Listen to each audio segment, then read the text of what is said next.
Well, hello and welcome to this Bliss Tech video. What I wanted to cover in this video is some things that I haven't seen really done at YouTube, covering some aspects of mice that aren't normally covered in reviews, some things that I've learned in my own personal experience, and just wanted to give you a better idea of what kind of mouse to get if you got into a position where you want to get yourself another mouse.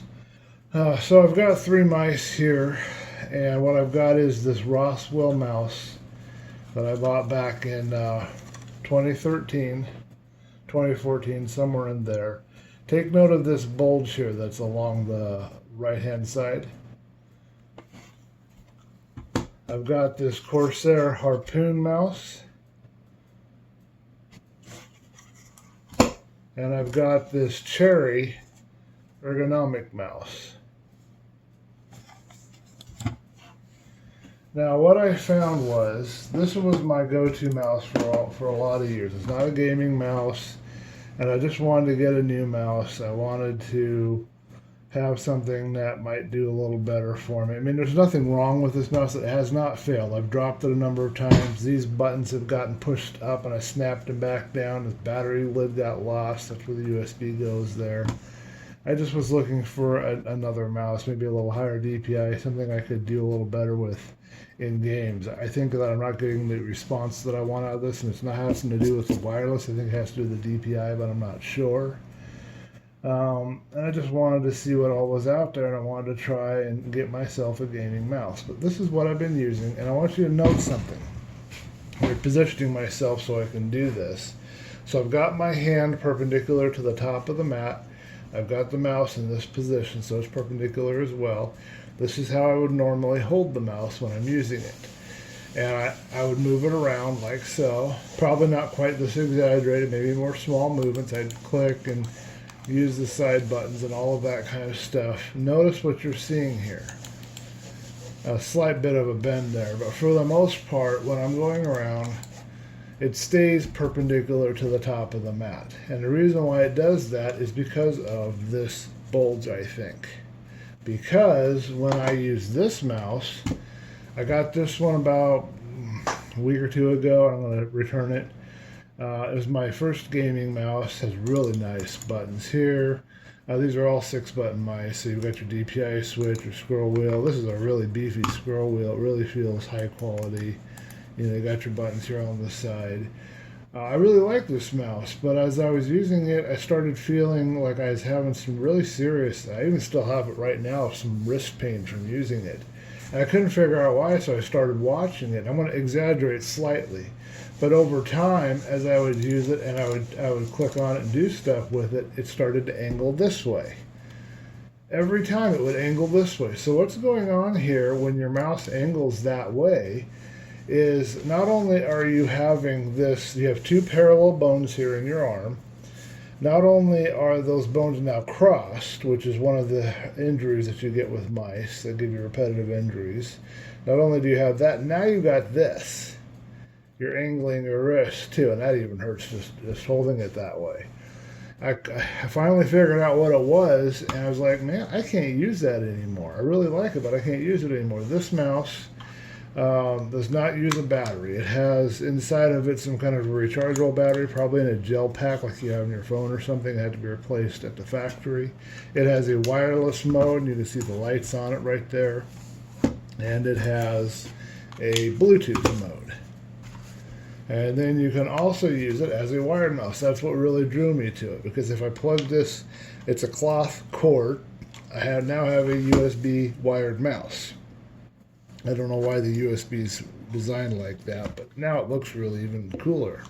It's heavier than the Roswell, which I think is a bit of a problem. I never really understood about weight on a mouse, but this mouse feels really heavy to me compared to the Roswell, which feels really light, even with the battery in it. What's going on here is that ambidextrous mice are going to hurt your hand if they have as huge of a divot or bend in here. We've got this kind of an hourglass, kind of an 8 shape going on here. And if you try to use this, whether you're left or right-handed, you're going to end up, unless you train yourself, maybe to angle a little bit when you're using it so that it eventually goes straight and you keep it pushed with a thumb or something. I don't know what the best way to do it would be, but it's just going to hurt your hand. So I can't recommend ambidextrous mice like this. I don't think they're worth the money. I don't think you should go that route. I don't know what a left-handed person would be able to do because I don't know that they have any mice that have a bulge on the left-hand side. But if you could find a left-handed mouse that had a bulge on the left-hand side, that would be what I would recommend. Cherry does have a mouse very similar to this design with the bulge and everything. It's almost like they copied it in some ways at Amazon, and you can get that and give that a try if you don't want to try the Ergo mouse because it's too out there. I decided to take a jump and give it a try. I'd say the quality is about equivalent with the Roswell. This one's held up over the years, even though it doesn't feel super high quality. It doesn't feel as nice as this. It doesn't have the nice textured plastic. It doesn't have the little bumps there. You know, you can tell that there's wear and tear going on this. It does not feel as high quality. These things stick out a little too far, I suppose, if I was going to complain about anything. But it's held up. I mean, even though I haven't been able to do very good in first-person shooters, it's held up, and that's probably due to my lack of skill. But it's lighter, and I like that better. This is heavier. This one is about the same weight as the Roswell, believe it or not. I don't think it's as heavy as the actually, you know what? It might be a little bit heavier now that I think about it. No, I think it's a little bit lighter than the Corsair. It does 2 AAA batteries, which is probably part of its weight. That's what it's got going on down there. Has an on and off switch. I just leave it on because I don't see any reason to turn it off. It goes to sleep after a while and you just press the button and it does. It's a 1600 DPI. This is 1200, I believe. This one I think goes all the way up into the thousands somewhere. Nice clicky buttons and everything on that. Scroll wheel feels kind of cheapy like the Roswell, but the Roswell held up, so this one should. I've got my DPI switch here. Probably just messed up my positioning. It has a little light right here that you can see. Kind of shows you where you are. I don't know if it kind of indicates where you are on your DPI or not, but overall, though, this is like $20 some, and I like it. As soon as I started using it, I just felt better. And just like the Roswell, as I'm moving it around like so, it stays perpendicular, so I'm not bending my hand. And the odd thing about this, the only disadvantage really, is after I used this for a while, I tried to come back to this, and my hand was like up here. I could not physically get it to move down for a little bit. It was weird. But this thing just, I mean, look at that. Look how that fits. Like my thumb's meant to be there. You can see on the side. Only problem I had initially was I thought this was where the button was. It's up a little higher. I was told in one of the videos that I watched that it would take me a while to get used to it, but as soon as I started using this, it's like I took right to it, and it's almost like it was designed with my hand in mind or something. I don't know how to explain it. The only mistake that Cherry made was right here, and this is a note for the Cherry maker, the makers of this mouse. These buttons are not in the right place for an Ergo mouse. They're not ergonomically placed. You need another button right here, and probably just a little bit less sticking out towards the front, and maybe a little bit less in than this top one.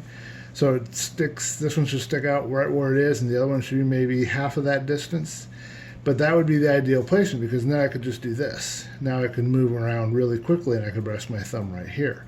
Having to do it over here kind of messes it up, because I have to come back here, and this sticks out too far for that positioning. It just doesn't really work very well. But other than that, they didn't make any mistakes, and I really like it. Logitech has one of these as well, and I'm definitely going to be looking some more into these ergonomically designed mice. I don't know what the best brands are. We'll see how well it holds up. They're all made in China. But that's what I wanted to point out to you guys. I just wanted to give you a bit of information here that you should be aware of. If you're a right-handed person, look for the Ergo mouse. Unless that's too wild for you, go for the bulge. If you are a left-handed person, you're stuck with ambidextrous unless you can find an Ergo or a bulge that will fit your hand. Ultimately, though, I think you're going to be really happy with this kind of mouse, except maybe if you're a claw grip. I'm not sure. I think claw grip is something like this, and I'm not quite sure how that would work for you. It may not work so well. So for a claw gripper, probably have to stick with the regular bulge mouse. I think that would probably work for you okay. Yeah, I think that would be the solution. But that's it. Let me know what you think of that. That gave you some useful information. If there's anything else you want to contribute to the conversation, just put a comment in the comment section below. Videos for this channel are going to be very slow to come. Luckily, at most once a month. I don't even know if I'll be able to do that. So just be aware of that. It'll be a very slow channel as far as videos coming up, but there'll be interesting stuff like this all the time posted. Whenever I do post stuff, it'll be interesting things. I'll give you an update as I use this mouse more, how I feel about it. But yeah, just let me know what you think of that. Let me know if there's any useful information, or give me your comment suggestions below. If there's any other technology type subjects that you would like me to talk about, let me know and I'll do that. Thanks for watching, and I'll see you in the next video. Okay, well, that concludes this episode. Be sure to leave a thumb up if you like the video. Be sure to subscribe if you want to see more videos like this or any of my other videos. Be sure to hit that notification icon so that you can be notified when any new videos are released. And leave me some comments, feedback, suggestions so that I can improve and do even better for you guys. Also, please stop by my Teespring store. I've got more designs coming over from Spreadshirt, but this is what I have here right now. I've got 3 cool designs. I got this mask does not equal safe. It's kind of an attitude for everybody trying to make us wear masks right now. I've got this Zen saying and drawing that I did, to reach your destination, embrace the journey. I think that's really cool. I've got a poem over here. Poem says, life doesn't have to be so hard. It has a flow. Sometimes you'll drift, sometimes you'll row, but you get to choose the destination you'll go. I think that's really cool also. So go ahead and grab some of this stuff, and that will support me and help me in my continuing work at YouTube, and I really appreciate it. Thank you for watching the video, and I will see you in the next one.